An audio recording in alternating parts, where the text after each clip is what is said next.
3, versets 1 à 3. Colossiens chapitre 3, versets 1 jusqu'à 3. Nous allons continuer avec Actes chapitre 1, versets 10 à 14.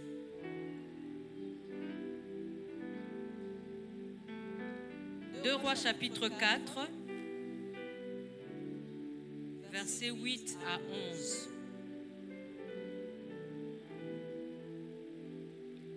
Et versets 17 à 21.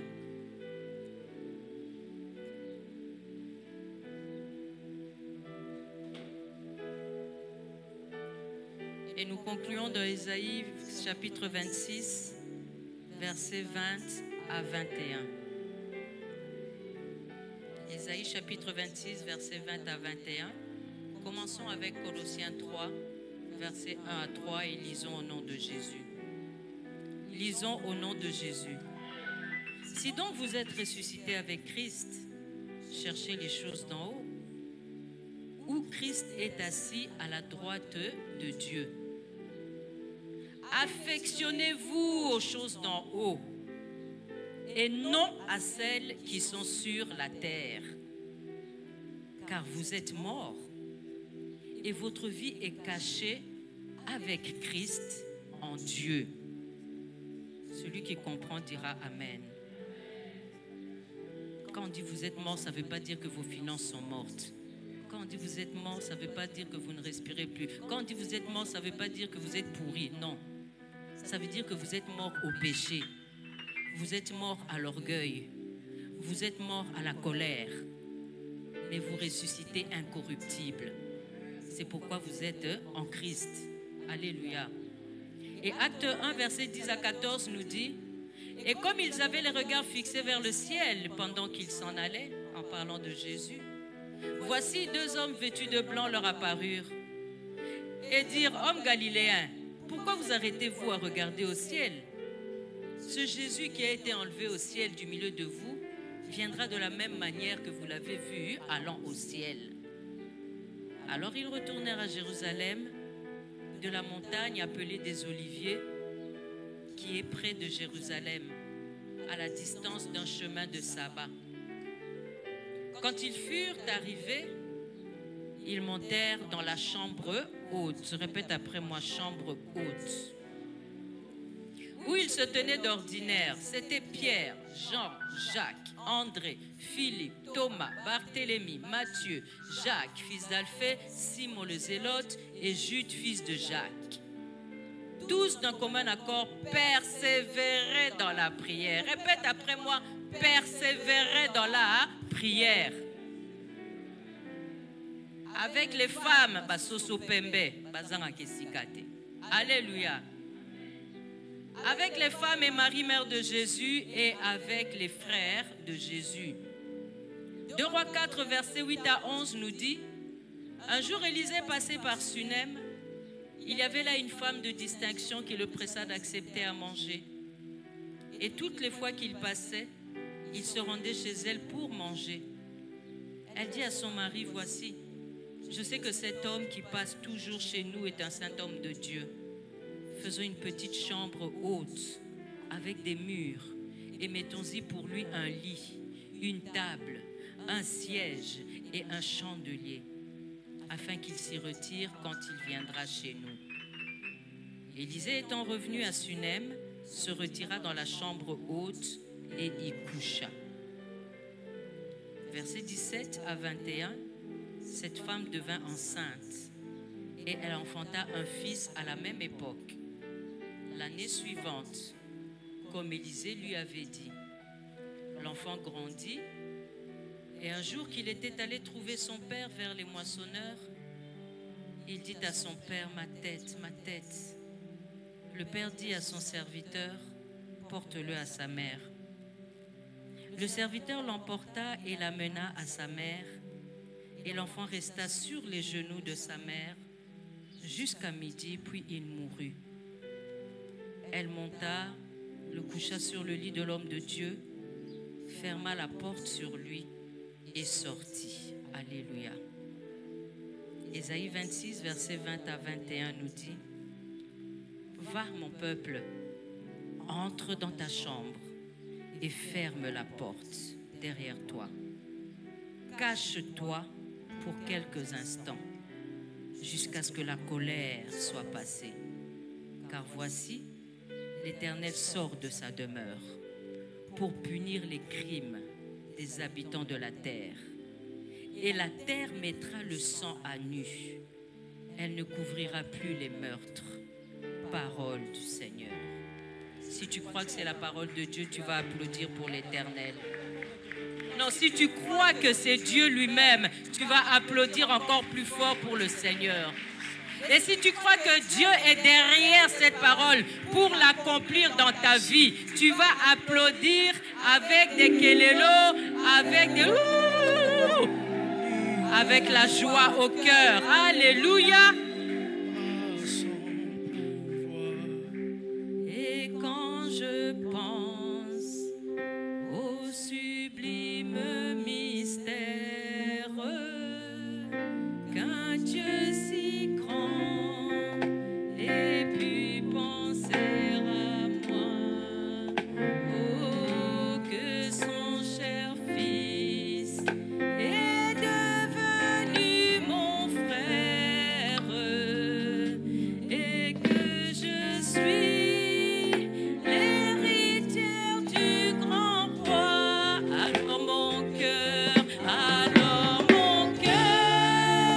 s'écrie à chaque instant que tu es grand, oh Dieu d'amour, Dieu d'amour. Alors mon cœur s'écrie à chaque instant que tu es grand, que Dieu d'amour.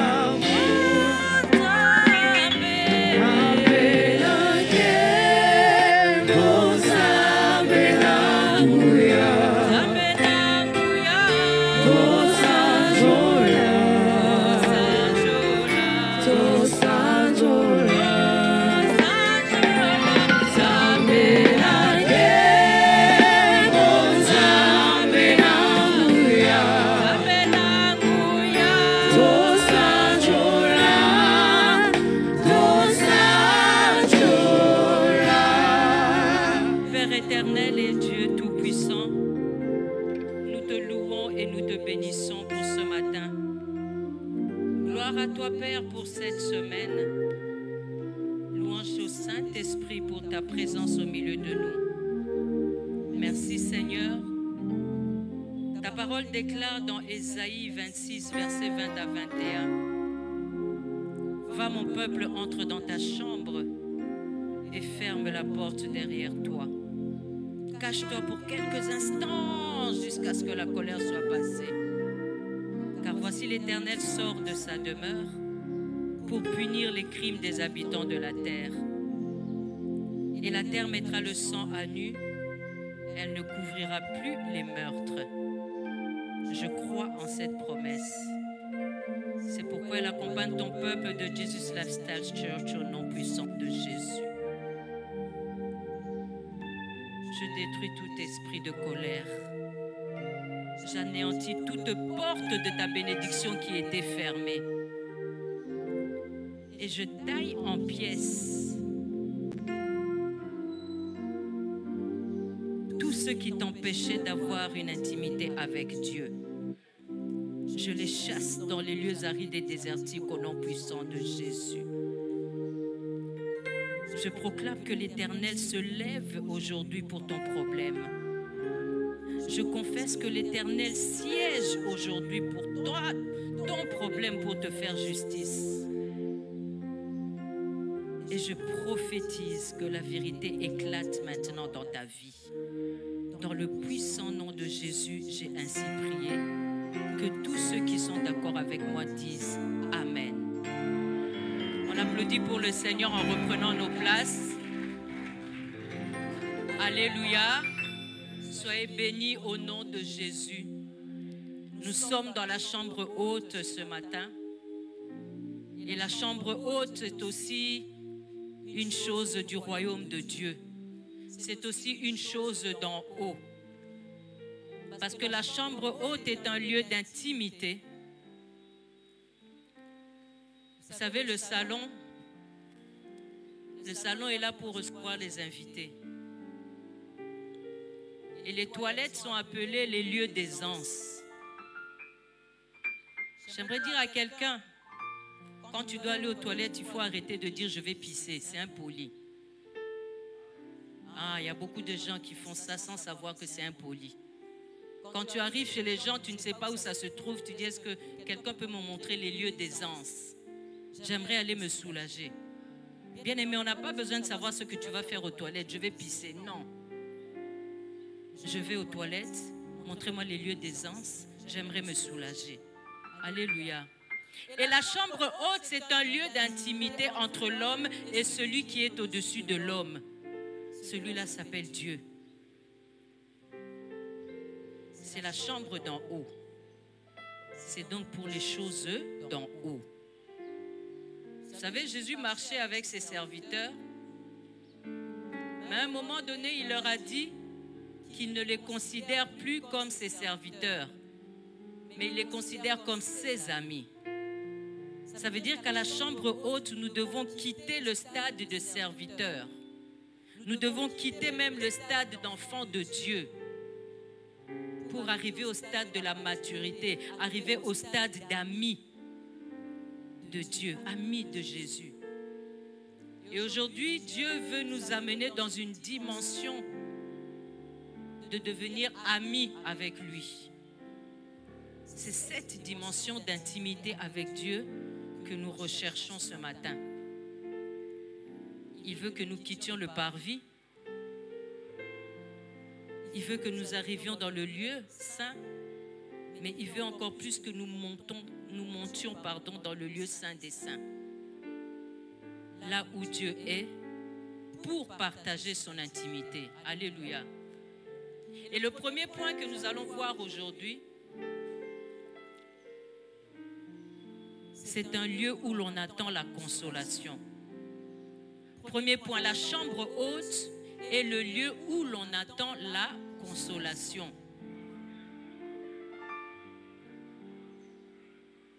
Nous avons lu dans les Actes des Apôtres, Jésus a guéri toutes sortes de personnes. Et Jésus a guéri dans plusieurs endroits. Ça pouvait être dans la rue, ça pouvait être dans la synagogue, ça pouvait être aussi un deuil. Jésus a proclamé la bonne nouvelle.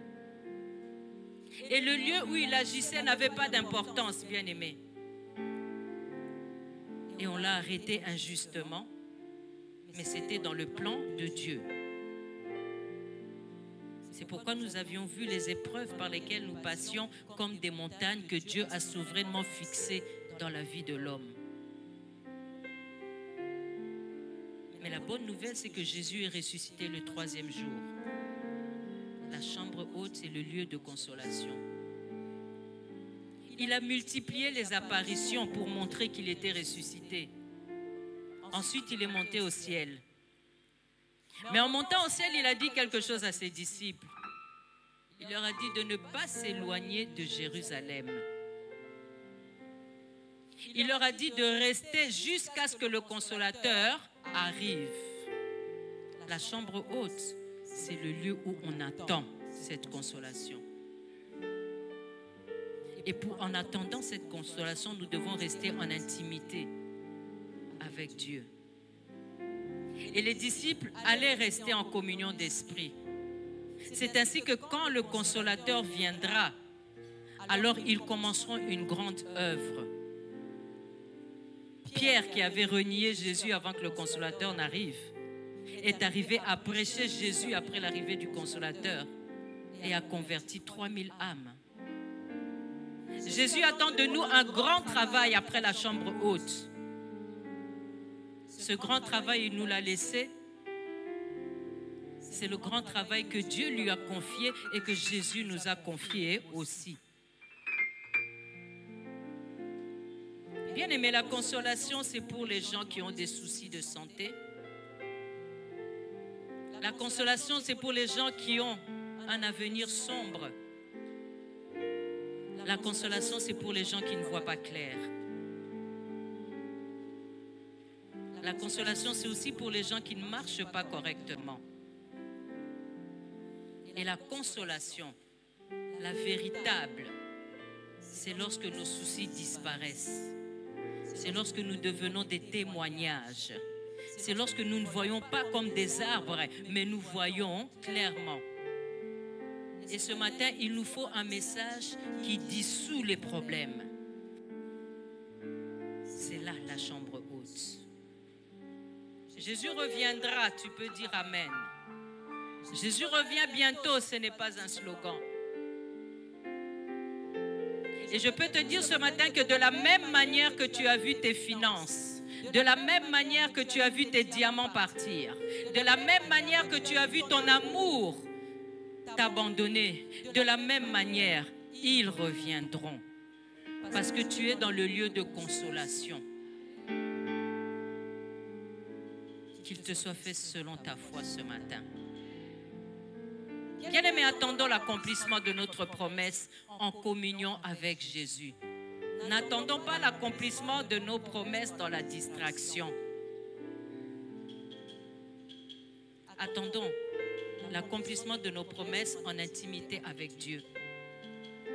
Et la consolation arrive, non pas quand on regarde Dieu avec des yeux désespérés, non. Le Seigneur ne souhaite pas que nous ayons les yeux désespérés. Pourquoi? Parce que sur la croix, il a déjà dit, tout est accompli. La consolation arrive quand nous nous rapprochons de Dieu, en intimité avec Dieu. C'est-à-dire quand tu vas dans la présence de Dieu, c'est comme toutes ces belles chansons que nous avons écoutées ce matin. Nous devons avoir la joie dans le cœur. Nous devons avoir la paix du cœur.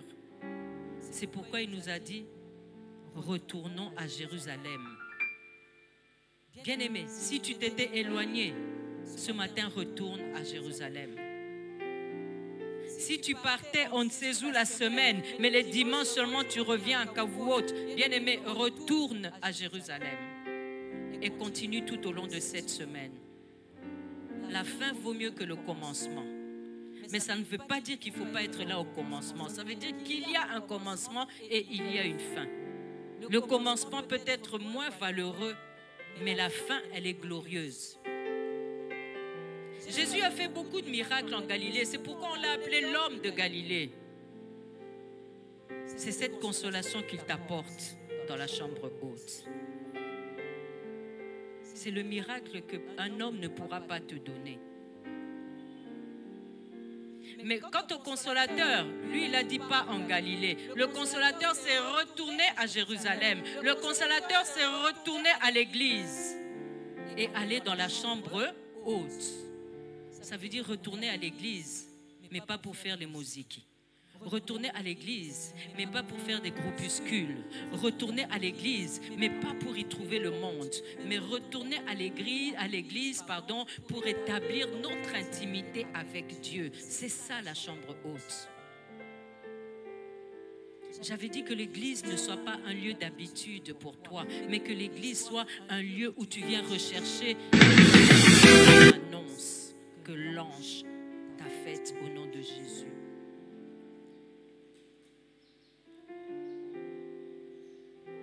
On ne peut pas être un bon serviteur de Dieu si on ne rentre pas dans l'intimité avec le Seigneur. Vous savez, le lieu où l'on attend la consolation, c'est le lieu où la consolation va arriver. Si tu y crois, si tu fais de ce lieu le lieu de consolation, ta consolation va arriver. Vous savez, dans notre famille, on a perdu 2 frères en un seul mois. On était non plus bas que terre. On était dévastés.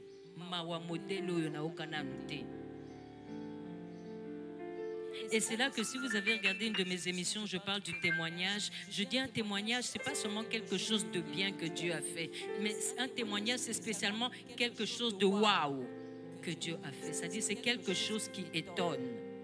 Ça peut étonner en bien ou en mal. C'est pour ça que Dieu dit, Toutes choses concourent pour le bien de ceux qui aiment Dieu et en toutes circonstances louer l'Éternel. On a perdu 2 frères en l'espace de 18 jours, morts enterrés. Mais 3 mois après, le Seigneur nous a donné des jumeaux. C'est ce que Dieu nous a restitué. C'est la consolation que Dieu nous a rétribuée. Bien-aimé, il ne garde la dette de personne. Il sait pourquoi il les a récupérés. C'est comme l'ânon qu'il a demandé qu'on détache parce que l'Éternel en avait besoin. Ça, c'est sa souveraineté. On a vu qu'il y a des choses que Dieu a fixées dans l'homme, dans sa souveraineté. Et la première de ces choses qu'on a vues, c'était la mort, n'est-ce pas?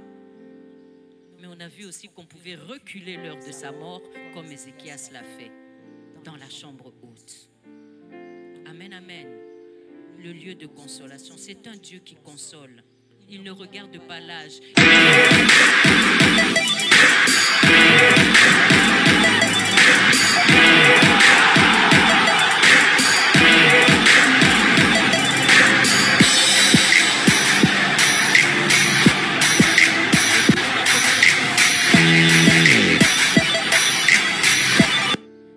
Le consolateur n'arrivait pas, bien aimé, il ne changeait pas d'adresse. Chambre haute des adresses. Et Jésus a vu qu'ils n'étaient pas encore prêts. C'est pourquoi il les a envoyés dans la chambre haute. C'est pourquoi il leur a dit de ne pas s'éloigner de la base de Jérusalem. Parce qu'il leur fallait encore la maturité. Ne te dis pas, Yanzambe ou Melaka, Naponaya Satan et Yakanoki. Nous avons vu cette semaine que le diable, il te montre le commencement, mais il te cache la fin. Mais à la manière du royaume de Dieu, le royaume de Dieu va te montrer d'abord ta fin glorieuse. Il va te dire de ne pas t'occuper de ton commencement, mais occupe-toi de ta fin parce que celle-là sera glorieuse. Alléluia. Il faut atteindre la maturité dans la chambre haute. Pierre avait fait le chemin de la croix, mais Pierre n'était pas ami de la croix. Parce que la Bible dit qu'au bas de la croix, il y avait 5 femmes, Soso Pembe toujours, et un homme, le disciple que Jésus aimait le plus. Alléluia. Mais pourtant, à la fin, Pierre a fini glorieux avec sa conversion de 3000 âmes au nom de Jésus. Et pour cela, bien-aimé, il fallait que Pierre reste dans une attitude de parfaite confiance en Dieu. Parfaite confiance en Dieu. Je répète, parfaite confiance en Dieu. C'est dans la prière, bien-aimé, qu'on doit attendre les choses de Dieu. C'est dans la fidélité qu'on doit attendre les choses de Dieu. C'est dans l'obéissance qu'on doit attendre les choses de Dieu. Même le retour de Jésus, on doit l'attendre dans la prière. Même le rétablissement de notre pays, on doit l'attendre dans la prière. Pas dans les critiques, pas dans les paroles de découragement, pas dans les paroles de défi, mais dans la prière. Alléluia. Est-ce que quelqu'un a compris que la chambre haute, c'est le lieu de consolation? Applaudissons pour le Seigneur. Et nous passons au deuxième point. La chambre haute, c'est le lieu de repos.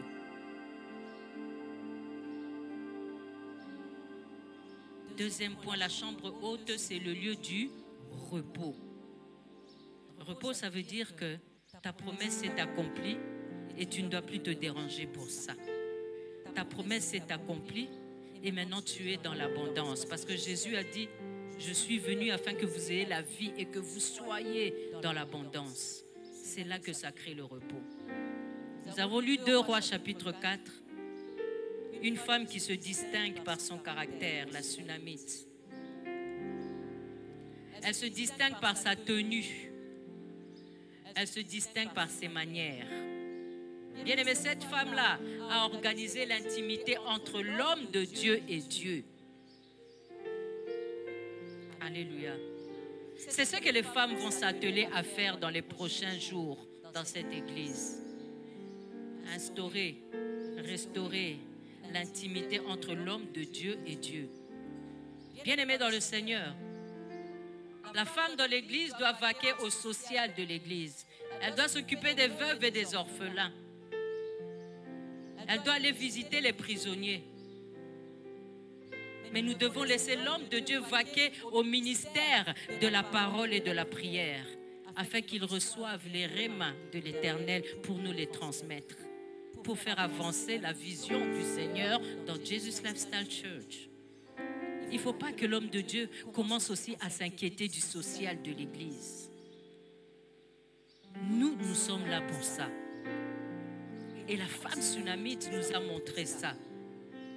La chambre haute, ce n'est pas la chambre basse. Car dans la chambre basse, il y a beaucoup de bruit. Que ce soit dans nos maisons ou que ce soit en politique. La chambre basse, c'est là où il y a du chahut. Mais dans la chambre haute, même politique, au Sénat, il n'y a pas n'importe quoi. Il y a la maturité, il y a la sagesse, il y a le calme, la chambre haute. Nous devons monter en maturité. Ce que nous avons commencé ici, dans la chambre haute, en sortant d'ici, nous ne devons pas abandonner, nous devons garder ces choses, nous devons préserver ces choses. Et nous devons marcher avec cette maturité que Christ nous a donnée tout au long de cette semaine. Alléluia.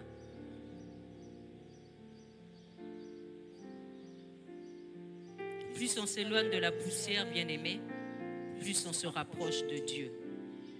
Nous devons monter. Nous ne devons pas faire le surface. À la manière du royaume de Dieu, on avait vu que la manière du royaume de Dieu, c'est la manière de la vitesse. Le royaume des cieux est forcé et ce sont les violents. Si tu es flagada, ça va se refermer sur toi. Tu vas dire, Jésus, j'ai fait ça pour toi. Je ne t'ai jamais connu. Tu dois devenir violent dans le Seigneur. Tu dois manifester ta qualité, ton identité d'enfant de Dieu. Si tu danses ici pour le Seigneur, tu dois aussi danser dans les matangas pour le Seigneur. Le monde doit savoir que dans ta vie aujourd'hui, ce n'est plus à la manière des hommes, mais à la manière du royaume de Dieu. Alors attendons la bénédiction de Dieu dans le repos. La chambre haute, c'est pour ceux qui ont la matière.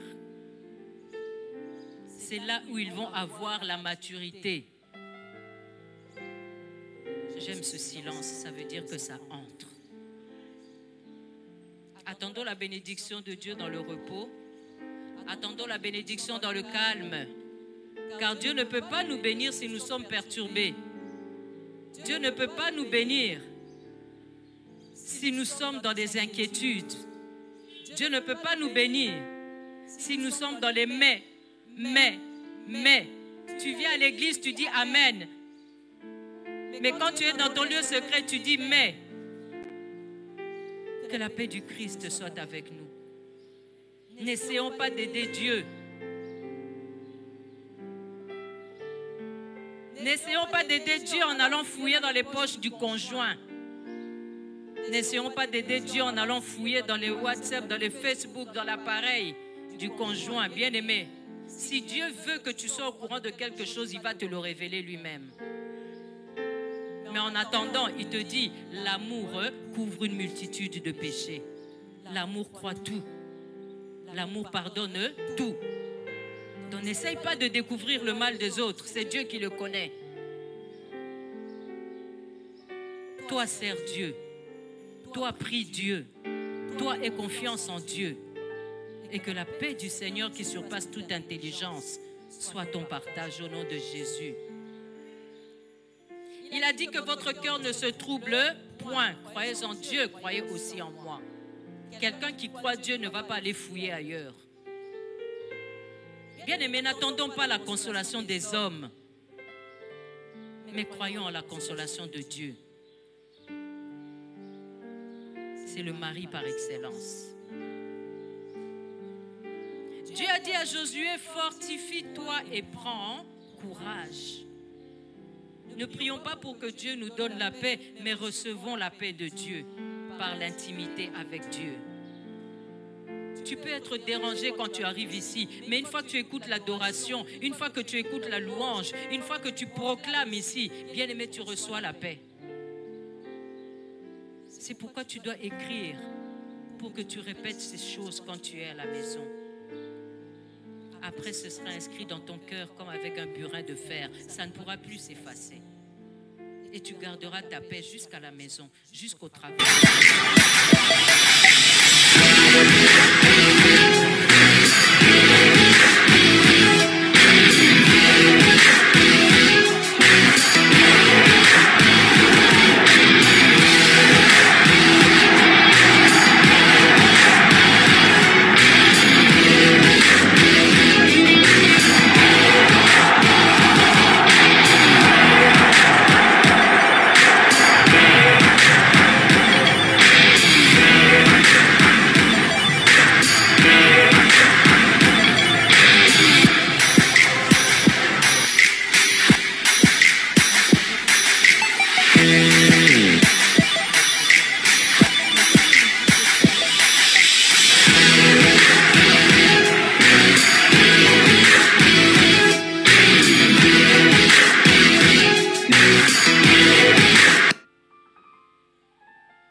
Que la chambre haute est le lieu de repos.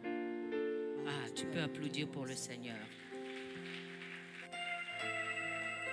Troisième et dernier point. La chambre haute est un lieu de refuge. C'est ta ville de refuge, bien-aimé. La chambre haute est un lieu de refuge. Dans Ésaïe, Dieu voulait détruire.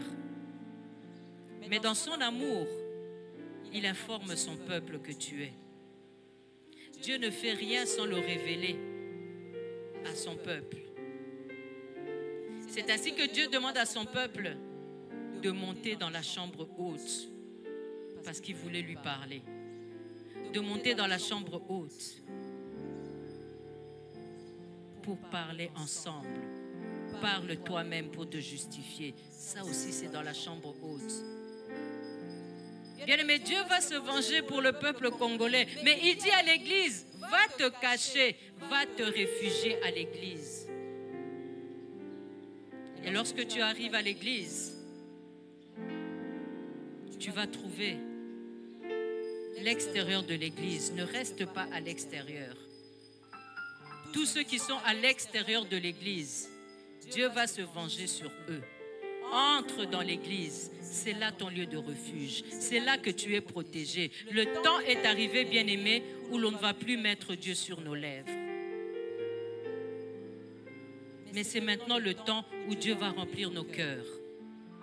C'est maintenant le temps où c'est de l'abondance du cœur que la bouche va parler. C'est maintenant le temps où Dieu réside dans ton cœur. C'est maintenant le temps où la parole de malédiction dans ton cœur est remplacée par la parole de vie. Le temps est arrivé où ton intelligence est en train de se transformer parce que le Saint-Esprit a pris les informations du Conseil céleste et te les a communiquées à l'âme. Et l'âme te descend ça dans ton esprit à toi et ton esprit communique à ta langue pour parler de la part de Dieu. C'est là où il dit, je suis venu afin que tu aies la vie et que tu sois dans l'abondance.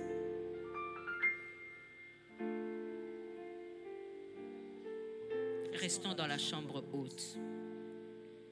Développons l'intimité avec Dieu. Qu'on ne nous trouve pas dehors. Qu'on ne nous trouve pas dehors. Dehors, c'est la mort. Dehors, c'est la faim. Or, dans la chambre haute, c'est la résurrection de l'incorruptibilité, la résurrection de notre gloire, la résurrection de notre force, la résurrection de notre surnaturel. On a tout intérêt à rester dans la chambre haute. Bien-aimé, quand ça barde chez toi, quand ça barde au pays, dis-toi, chambre haute délicate. C'est le lieu de refuge. C'est le lieu où tu fuis l'exterminateur. C'est le lieu où tu fuis tes détracteurs. C'est le lieu où tu fuis le jugement. C'est le lieu où tu as la protection du Seigneur. Bien-aimé, même si je meurs dans le temple, je sais que Dieu est là et qu'il me reçoit. Donc dans la chambre haute, on n'a rien à perdre, mais on a tout à gagner. Je clôture déjà parce que nous aimerions faire un grand service ce matin. Recherchons les choses d'en haut. La chambre haute, c'est l'une des choses d'en haut. La chambre haute, c'est là l'adresse de Dieu. La chambre haute, c'est là que le prophète nous envoie. La chambre haute, c'est là que tu as la satisfaction totale. La chambre haute, c'est là que tu as ce que l'homme ne pourra pas te donner. La chambre haute, c'est là que tu auras l'influence sur le monde. La chambre haute, c'est là que tu vas paraître alors que tu étais invisible. La chambre haute, c'est là que le Seigneur va t'illuminer comme il a illuminé Moïse en descendant de la montagne. Parole du Seigneur.